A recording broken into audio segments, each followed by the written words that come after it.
I mean, I encourage others to, you know, if they're thinking of they're feeling a little stuck Yeah. in the rigmarole and the grind of life, well, maybe you can let go of some of that need for the tangibles and the possession. Because I've had to let go of that. You know, I mean, I've Do you had regret that? no, not at all. You don't? No, I mean, well, I mean, every once in a while, for example, here's one of the here's one of the ways in which I count the pennies. I mean, I used to have high-speed internet. Well, you know yes. what? I don't now. You don't. Okay. I don't you have dial-up. I have dial-up. Okay. And you have infinite patience. And I have, but you know, it doesn't take infinite patience. No. You know, no, it takes, it gives me time to pour that cup of coffee, you know. Okay. Now, that's a lifestyle choice. Yeah. But it's the right one. Because actually, I mean, isn't that part of enjoying life? Having the patience, as opposed to feeling that, you know, I've got to have everything right here, right now. Yeah, and I'm in a great rush to get it. Yeah, absolutely. So, anyway, no, those kinds of things, no. I mean, one of the other things I mean, I still own a car, but I've started riding a bicycle a lot more. You have, too. Oh, yeah. You're quite involved in cycling. I enjoy that. I enjoy that Yeah. for all kinds of reasons. One is, it's a healthy thing to do. Right. Once again, I'm fortunate that I have the health to be able to do it. And I get to explore things, all kinds of ways, things you'll never see if you're riding and sitting in the back seat of a car. Yeah. Especially if you're driving. You miss a lot when you're driving. You miss a lot when you're driving. Yeah. And, well, I've recently gone on I went on a few trips this summer, and I can stop and look at a turtle, or I can, you know, I can pace it a little better, and I can actually, I mean, it sounds corny to say smell the roses, but when I'm going through farming country, I can smell everything, you know, and it's all there.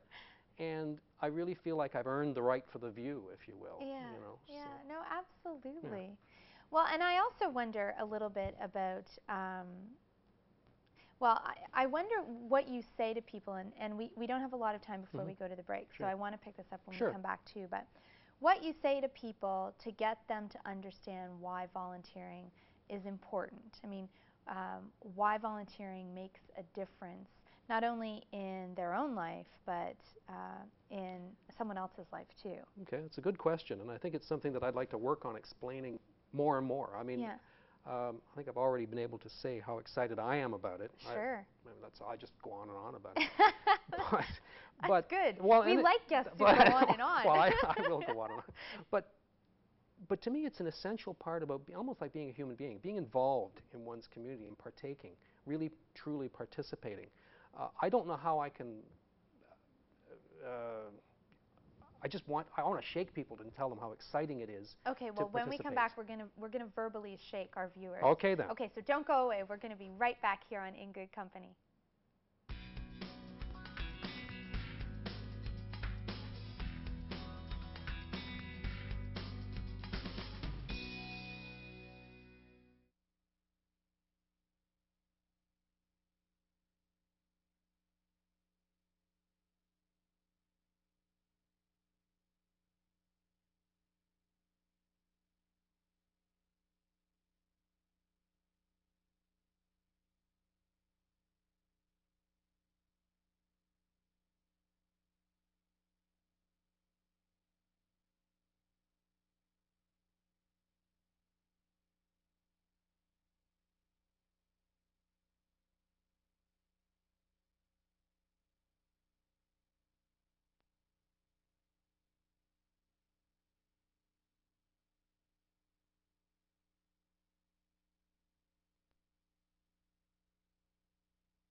Hi there, welcome back to In Good Company. I'm delighted to have community volunteer Leonard Poole here in studio with me today. We're having a great chat not only about his own personal experiences as a longtime active volunteer here in this community, but also about why he's so eager to get others to volunteer too. So when we were going to the break, we were just launching into this discussion about the fact that lots of people are not too sure about volunteering, and you try to inspire them to get more active in their community. You were saying you want to just shake them. So we said we'd come back and we'd verbally shake all of you, but getting more active. So what do you don't literally shake them, do you, Leonard? No, I don't. Okay. I'm very friendly. I'm very friendly. Good. Really what I want to do is, I know I'm inspired.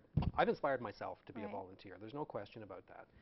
And whatever I can do to encourage other folks to find a way to become involved one way or the other. And to me, and I think I touched on this earlier, I have to admit, as I've said, I feel at times selfish by being a volunteer because I honestly feel fed. I mean, when people thank me for, oh, well, you did this or you did that, I'm thinking, gee, I never even thought. I mean, I just felt so much better myself that was payment enough. And it's even nicer to have somebody say, oh, I really appreciate you doing that. So from my own story, that's what I want to let other people know, that there is so much to gain by the different ways in which we can be a volunteer and that we can get involved.